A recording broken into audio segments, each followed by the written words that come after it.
말씀의 제목은 우리의 도피성 예수 그리스도입니다. 우리의 도피성 예수 그리스도. 각 나라마다 이 범죄자를 처벌하는 형사소송법이 있습니다. 그리고 그 법의 근간을 이루는 하나의 원칙이 있는데요, 바로 무죄 추정의 원칙입니다. 여기서 무죄 추정이라고 하는 것은 이 형사 소송의 이 피고인, 즉 이 범죄를 저지른 사람이 사법부에서 이 유죄 판결을 확정하기 전까지는 무고한 사람으로 추정한다라고 하는 것을 의미합니다. 이것을 형사법의 대원칙으로 삼아서 적용하는 것을 우리가 무죄 추정의 원칙, 이렇게 이야기를 하는 것이죠. 사실 이 무죄 추정의 원칙은 이미 6세기경 로마 시대부터 거슬러 올라가 성문화되었습니다. 그리고 이슬람 사회에서도 이슬람의 이 샤리아, 그리고 유대교의 탈무드에도 이것에 대한 내용들이 명시가 되어져 있다고 합니다. 그래서 이 형사소송법에 있어서 이 무죄 추정의 원칙은 굉장히 중요한 원칙 중에 하나입니다. 역사 이래 동서고금을 막론하고 이 무죄 추정의 원칙의 기조를 지키고자 하는 것은 10명의 범죄자를 놓치는 것보다 1명의 억울한 피해자를 만들지 말자라고 하는 법의 정신 때문입니다. 오늘 우리가 읽은 본문은 이 우발적인 살인, 이것에 대한 처벌 규례와 함께 이 도피성에 대한 말씀을 다루고 있습니다. 우리가 어제 저녁에도 잠깐 살펴보았는데요, 하나님이 도피성을 만드신 것은 이 우발적으로 살인을 저지른 사람들, 그러한 사람들이 피해 복수에 의해서 재판도 받아보지 못하고 그렇게 죽임을 당하는 일, 그런 일들을 막고 공정한 재판에 따라서 합당하게 그 죄값을 치르게 하기 위함이었습니다. 앞에서 언급된 무죄 추정의 원칙처럼 한 사람의 억울한 피해자가 나오지 않기 위한 하나님의 공의와 또한 하나님의 자비로움, 그것이 잘 융합되어져 있는 하나의 상징물과 같은 그러한 곳입니다. 오늘 새벽에는 특별히 도피성과 관련된 영적인 교훈을 저와 여러분들이 함께 살펴보기를 원합니다.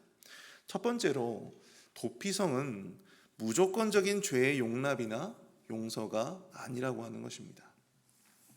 도피성은 이 무조건적인 죄의 용납이나 용서가 아닙니다. 오늘 본문 22절부터 24절까지 말씀을 보시면 악의가 없이 혹은 부지 중에 사람을 죽인 사람들을 어떻게 판결해야 하는지에 대해서 기록하고 있습니다.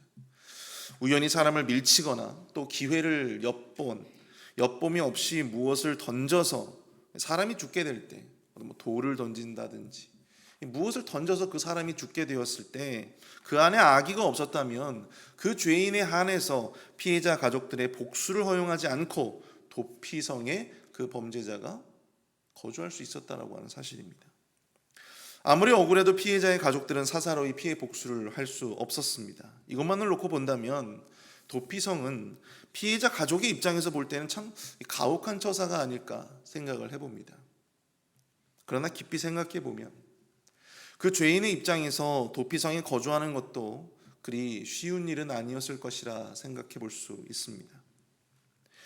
저는 개인적으로 이 말씀을 묵상하면서 도피성에 거주하는 죄인, 자신이 부지 중에 어떤 사람을 죽였을 때 목숨은 부지에서 도피성에 머무르고 있을지 몰라도 과연 그 삶이 행복할까? 과연 그 삶에 만족함이 있었을까라는 생각들을 해보게 되었습니다. 죄인의 입장에서 도피성이라고 하는 것은 그저 조금 크기가 큰 감옥에 불과했던 것이죠. 그들은 억울한 살인을 저지르고 비록 목숨은 부지할 수 있었을지 모르지만 사랑하는 가족들과 헤어져야 했습니다. 그리고 가족들과 생이별을 한 채 대제사장이 죽을 때까지 도피성 안에만 머무를 수밖에 없었다라고 하는 사실입니다. 과연 이 생활이 행복했을까요? 결코 그렇지 않았을 것입니다. 너무나 외롭고 억울하고 슬프고 절망적인 하루하루의 삶이 아니었을까 생각해 봅니다.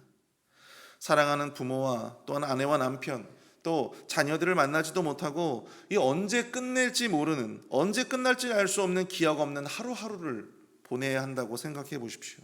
오히려 그것은 그곳에 살아있는 것이 오히려 그들에게는 더 큰 저주가 아니었을까 생각을 해봅니다. 저도 미국에 온 지 이제 막 4년 차가 되어져 가고 있는데요. 한국에 저는 이제 모든 가족들이 있어요. 그래서 한국에 가족들을 만나러 가고 싶은 마음이 굴뚝과 같지만 저는 나갈 수가 없습니다. 지금 종교 비자 상태이기 때문에 나갔다가 다시 미국으로 들어올 수가 없는 거예요. 좀 종교 영주권을 받기 전까지는 나갈 수가 없어요. 향후 한 4년까지는 갈 수가 없어요. 그러니까 그런 걸 생각해 본다면 참 이 도피성 안에 갇혀서 살아가는 가족들을 만나러 가보지도 못하고 또 외로이 홀로 있어야 되는 어떤 그런 모습들이 참 마음에 큰 공감이 되었습니다. 도피성의 죄인들은 비록 목숨을 이처럼 부지하였다 하더라도 그들이 감내해야 할 자신의 어떤 사람을 죽였던 어떤 그런 죄값을 그들 스스로가 치를 수밖에 없었다라고 하는 것이죠. 어떤 사람들은 이 도피성 제도를 무조건적인 어떤 죄의 용서 그리고 죄의 용납으로 이해하려고 하는 경향이 있습니다. 그러나 그것은 그렇지가 않아요. 도피성의 원리를 생각해 본다면 도피성 안에 거주하면서 대제사장이 죽기까지 그곳에서 가족들과 헤어진 채 살아야만 했던 바로 그러한 죄인들을 본다면 그것은 단순히 그냥 죄의 용납이나 용서로 생각해 볼 문제가 아닙니다. 오히려 어쩌면 그 안에서 죄인은 더 큰 죄값을 치러야 했을지도 모릅니다. 가고 싶은 고향이나 집을 방문하지도 못하고 도피성 안에 계속해서 갇혀 지내야만 했던 것이죠. 도피성은 죄인 스스로 그 죄에 대한 대가를 공정한 재판과 절차에 의해서 합당하게 그 죄값을 치르도록 고안된 제도다라고 하는 사실을 우리는 기억해야 합니다. 여러분, 우리가 치르지 않아도 되는 죄값은 이 세상에 존재하지 않습니다. 우리가 여러분들 공짜로 구원을 받았습니까? 우리가 구원을 받는데 우리는 한 일이 없지만 우리의 구원은 여러분들 공짜가 아닙니다. 다만 그 값을 누가 치르셨을까요? 바로 하나님의 아들 예수 그리스도가 그 값을 우리 대신해서 치러 주신 것입니다. 우리가 마땅히 도피성 안에서 그 죄값을 치러야 하는데 우리 예수 그리스도가 그 도피성 안에서 그 죄값을 치르신 것입니다. 우리의 죄값을 우리 대신 치르신 예수 그리스도, 십자가상에서 죽으심으로 말미암아 그 죄값을 이미 치러 주신 것이죠. 우리가 받아야 될 고통, 우리가 받아야 할 사망의 벌을 예수 그리스도가 이미 십자가에서 받았기에 우리가 공짜로 구원을 얻을 수가 있게 된 것이죠. 모든 인류의 죄값을 이미 자신의 몸으로 치르셨기 때문에 우리는 더 이상 우리 죄로 인한 죄값을 치르지 않아도 되는 것이고 오직 믿음만으로 하나님 나라의 백성이 될 수 있었던 것입니다. 사랑하는 성도 여러분, 구원은 공짜가 아닙니다. 죄값이 없는 죄는 이 세상에 존재하지 않습니다. 그래서 여러분들 죄가 더 무서운 거예요. 언젠가는 그에 대한 대가를 치러야 하기 때문입니다. 이 용서와 이 죄값은 전혀 다른 문제입니다. 우리가 하나님으로부터 이 죄에 대해서 용서를 받았다 하더라도 우리가 행했던 그 죄값은 우리가 세상을 살면서 치러야 되는 경우들이 굉장히 많이 있어요. 여러분, 부부 사이에 결코 있어서는 안 될 일이 무엇입니까? 이 외도의 문제가 있잖아요. 여러분, 이 외도에 대해서 하나님이 우리를 용서했다 하더라도 여러분, 가정이 깨어지는 그 죄값은 우리가 감수해야 될 수밖에 없다라고 하는 사실입니다. 한번 깨어졌던 그 관계라고 하는 것은 결코 회복될 수가 없다라고 하는 것이죠. 살인의 죄를 저질렀을 때 하나님이 용서하셨다고 하더라도 우리는 형사적인 처벌을 피할 수가 없는 것과 마찬가지입니다. 그러므로 사랑하는 성도 여러분, 우리는 작고 미미한 죄라고 할지라도 우리가 그 죄에 대한 경각심과 또 두려운 마음을 가지고 그 죄를 경계할 수 있어야 될 줄로 믿습니다.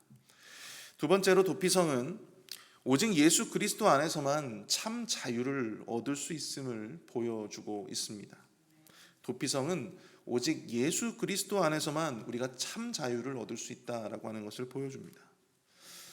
오늘날도 그렇지만요, 고대 근동에서 이 살인죄라고 하는 것은 그 어떠한 죄보다도 큰 죄였습니다. 오늘날처럼 이 법제도가 완벽하게 만들어지기 전이기 때문에 이 살인을 당한 가족들로부터 이 피해 복수를 당하는 사례들이 정말 많이 있었어요. 하나님이 오늘 본문의 경우처럼 이 도피성을 만들고 피해 복수를 금하고 공정한 재판과 합당한 죄의 처벌이 이루어지도록 명령하신 데에는 인간의 죄를 또 다른 죄로 말미암아 해결할 수 없다라고 하는 사실을 우리에게 보여주고 있다라고 하는 것입니다. 살인을 우발적인 살인과 이 고의적인 살인으로 나누고 또 그 살인에 대한 추가적인 규례까지 만들고 재판도 한 사람의 증인이 아니라 여러 명에게 증인을 세워서 그 살인 사건의 재판을 공정한 재판을 해야만 했다라고 하는 것이죠. 이렇게까지 하는 이유가 과연 무엇일까? 그것은 바로 이것은 죄라고 하는 것이 또 다른 죄로 덮을 수도 또 해결될 수도 또 회복될 수도 없다라고 하는 것을 분명하게 강조해주고 있는 것입니다. 복수를 한다고 해서 그 죄가 사라지는 것도 아니고 그 죄가 해결되는 것도 아니다라고 하는 것이죠. 오늘 보면 28절은 이렇게 언급하고 있습니다. 이는 살인자가 대제사장이 죽기까지 그 도피성에 머물러야 할 것입니다. 대제사장이 죽은 후에는 그 살인자가 자기 소유의 땅으로 돌아갈 수 있느니라. 32절입니다. 또 도피성에 피한 자는 대제사장이 죽기 전에는 속전을 받고 그의 땅으로 돌아가 거주하게 하지 말 것이니라. 여러분, 앞에서도 제가 언급했지만 도피성에서 자유롭게 될 때는 언제라고요? 바로 대제사장이 죽고 난 후입니다. 도피성의 죄인이 그 죄를 해결하고 자유롭게 될 수 있는 것은 대제사장의 죽음만으로 가능하다라고 하는 것이죠. 어제도 제가 수요예배 때 말씀을 드렸듯이 우리도 우리가 가진 그 죄에 대해서 우리의 영원한 대제사장 예수 그리스도의 죽음만으로, 오직 그 예수 그리스도의 죽음만으로 죄로부터 자유롭게 되는 것임을 우리가 기억해야 되는 것입니다. 요한복음 8장 32절에서 예수님이 이렇게 말씀을 하고 계세요. 진리를 알지니 진리가 너희를 자유롭게 하리라. 그러자 유대인들이 33절에서 이렇게 묻습니다. 우리가 아브라함의 자손이라 남의 종이 된 적이 없거늘 어찌하여 우리가 자유롭게 되느냐. 유대인들이 그렇게 반문을 했어요. 그러자 예수님이 34절부터 36절까지 이렇게 또 말씀하고 있습니다. 진실로 진실로 너희에게 이르노니 죄를 범하는 자마다 죄의 종이라. 종은 영원히 집에 거하지 못하되 아들은 영원히 거하나니 그러므로 아들이 너희를 자유롭게 하면 너희가 참으로 자유로우리라. 아멘. 죄인은 집에 거하지 못합니다. 죄인은 집에 갈 수도 집에 거할 수도 없습니다. 그러나 대제사장의 죽음이 그를 자유롭게 자신의 집으로 돌아갈 수 있게 하는 거예요. 자신의 본향으로 돌아갈 수 있게 하는 거예요. 우리의 사랑하는 가족이 있는, 우리의 사랑하는 아버지가 있는 바로 그 본향으로 돌아갈 수 있게 만드는 것입니다. 대제사장의 죽음만이 그를 자유롭게 자신의 집에 거하게 하는 것입니다. 마찬가지로 죄의 종된 우리가 자유롭게 될 수 있는 것, 우리가 그 죄 안에서 묶였던 그 죄 안에서 참 자유를 누릴 수 있는 것, 그것은 바로 오직 하나님 아들 예수 그리스도로 말미암고 있다라고 하는 사실을 우리 말씀을 통해서 보여주고 있다라고 하는 것이죠. 우리에게 진정한 자유는 오직 예수 그리스도 안에 거할 때만 가능합니다. 예수 그리스도를 믿음으로 말미암아 우리는 온전한 자유를 얻을 수가 있습니다. 사탄과 어둠의 세력들은 그 자유를 얻기 위한 다양한 방법들을 우리 앞에 늘여놓고 제시합니다. 이렇게 하면 너희들이 참 기쁨을 얻을 수 있고, 이렇게 하면 너희들이 참된 안식을 누릴 수 있다. 그러나 여러분, 어떤 사람에게는 육체적인 정욕으로, 어떤 사람에게는 물질로, 어떤 사람에게는 운동으로, 어떤 사람에게는 다른 우상들로부터 그것들만 하면 너희들이 삶에서 참된 기쁨을 얻을 수 있고 안식을 얻을 수 있고, 너희들이 그것을 하면 너희들이 그 안에서 참된 평화를 누릴 수 있다라고 그렇게 미혹을 하고 있다라고 하는 것이죠. 그리고 실제로 그것들에 빠져서 그것들에 몰입해서 자신의 삶을 허비하는 사람들이 이 세상에는 정말 많이 있습니다. 요한복음 4장에 여러분들 수가성 여인을 기억하시죠? 그녀에게는 참 여러 명의 남편들이 있었습니다.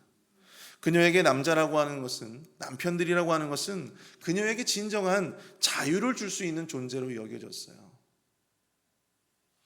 그러나 실상은 그렇지 않죠. 여러 남자들을 만나고 결혼을 하면 할수록 그 마음은 자유롭지 않았다라고 하는 사실입니다. 오직 예수 그리스도를 그 수가성터 우물터에서, 야곱의 우물터에서 만나서 그 예수님과 함께 대면하고 그 예수님과 함께 말씀을 나누고 그 예수님으로부터 하나님의 생명수와 같은 그 말씀을 들었을 때 그녀는 비로소 진정한 참 자유를 경험하게 됩니다. 사랑하는 성도 여러분, 예수 그리스도가 우리의 진정한 도피성이 되는 줄로 믿습니다.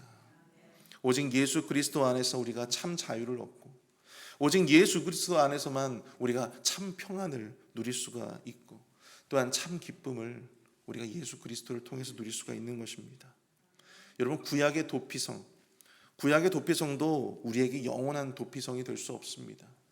구약의 도피성은 죄인들에게 영원한 참된 평안과 안식을 줄 수 있는 곳이 될 수 없습니다. 오직 예수 그리스도만이 진정한 우리의 도피성이 되십니다. 죄는 또 다른 죄를 낳을 뿐 죄가 죄를 해결해 줄 수는 없는 거예요. 복수는 복수를 낳을 뿐 진정한 평안을 우리의 삶 가운데 가져다 줄 수 없습니다. 하나님은 우리의 죄를 오직 예수 그리스도의 죽음, 우리의 영원한 대제사장의 죽음을 통해서 이루게 하셨습니다. 우리가 예수 그리스도 안에 거할 때에 진정한 회복과 치유, 그리고 참 자유가 있는 줄로 믿고 오직 예수 그리스도 안에 거하시며 참 자유를 누리시는 우리 모두가 될 수 있기를 축복합니다. 우리 오늘 말씀을 생각하면서 함께 기도하며 나아가도록 하겠습니다. 우리 시간 함께 기도하실 때 주님, 오직 주님만이 우리에게 진정한 도피성이 되어 주시는 줄로 믿습니다. 죄값이 없는 죄는 이 세상에 없음을 깨닫게 하시고 우리의 영이 언제나 죄로부터 정결케 하여 주시옵소서. 죄를 또 다른 죄로 다스릴 수 없음, 또한 해결할 수 없음도 깨닫습니다.